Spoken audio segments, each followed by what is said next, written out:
बेंगलोर का सावी कॉलेज। वही रोजमर्रा की क्लास, वही लड़कियों की बातें और वही कॉफी मशीन के पास की मस्ती। 4 दोस्तों का ग्रुप, रवि, रमेश, वेंकटेश और राजू कॉलेज के सबसे घनिष्ठ यारों में गिने जाते थे। हर वीकेंड को किसी नए एडवेंचर की तलाश में रहते। उस शनिवार शाम क्लास के बाद कैंटीन में बैठे बैठे अचानक प्लान बन गया, चलो यार मैंगलोर चलते हैं, समंदर देखे कितने दिन हो गए। सबके पास अपनी अपनी बाइक थी। रात के 9 बजे वे निकल पड़े NH 75 की ओर, तेज हवाओं और खाली सड़कों के बीच। करीब 2 घंटे की ड्राइव के बाद वे एक सुनसान से हाईवे टी स्टॉल पर रुके। दुकान में सिर्फ एक बूढ़ा आदमी चाय बना रहा था।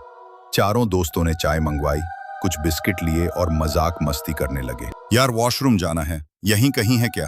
बूढ़ा, पीछे बाईं ओर एक पुराना कमरा है, वहीं चले जाओ। राजू चला गया। करीब 5 मिनट बाद वो वापस आया।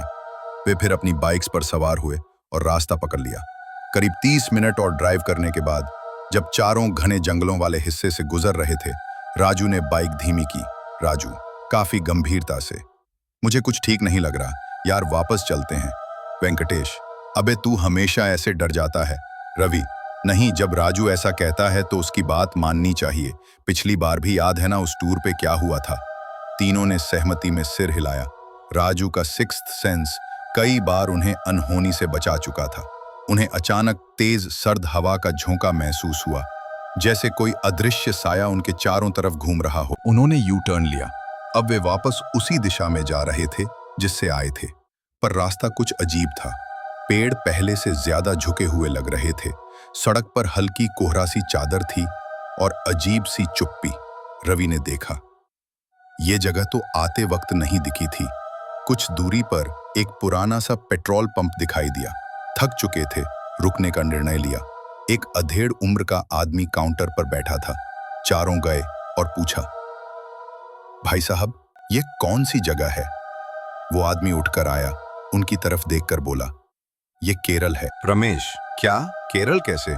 हम तो मैंगलोर की तरफ थे। वेंकटेश, हम तो वापस उसी रास्ते पर लौटे थे। चारों के पैरों तले जमीन खिसक गई। इतने में राजू चुपचाप आगे बढ़ा, बिना कुछ कहे, सड़क की ओर। रवि, राजू कहाँ जा रहा है?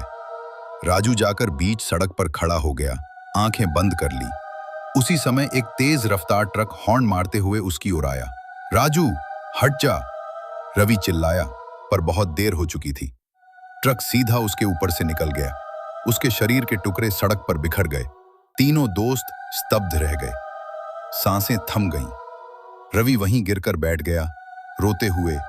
राजू, क्यों? पेट्रोल पंप वाला आदमी अब वहां नहीं था।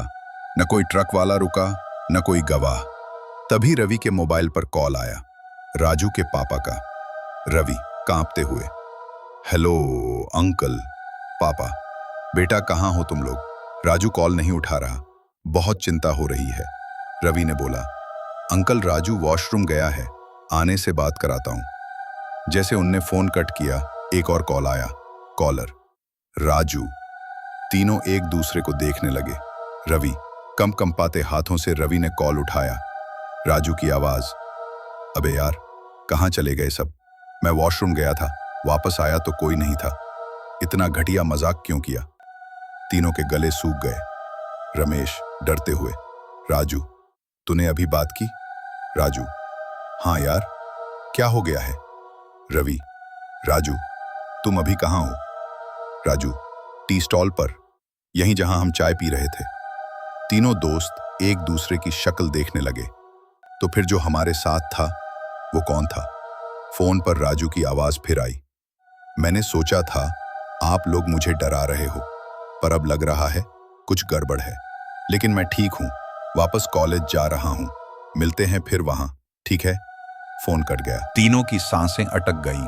रवि, मतलब जो हमारे साथ आया मंगलौर तक, जिसने रास्ता बदलने को कहा, जो बीच सड़क पर मरा, वो राजू था ही नहीं। एक सर्द झोंका चारों तरफ फैला।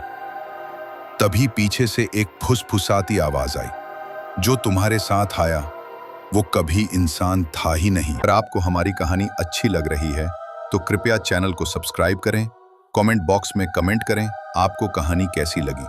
आप अपनी कहानी हमें मेल कर सकते हैं, ईमेल आईडी डिस्क्रिप्शन बॉक्स में है।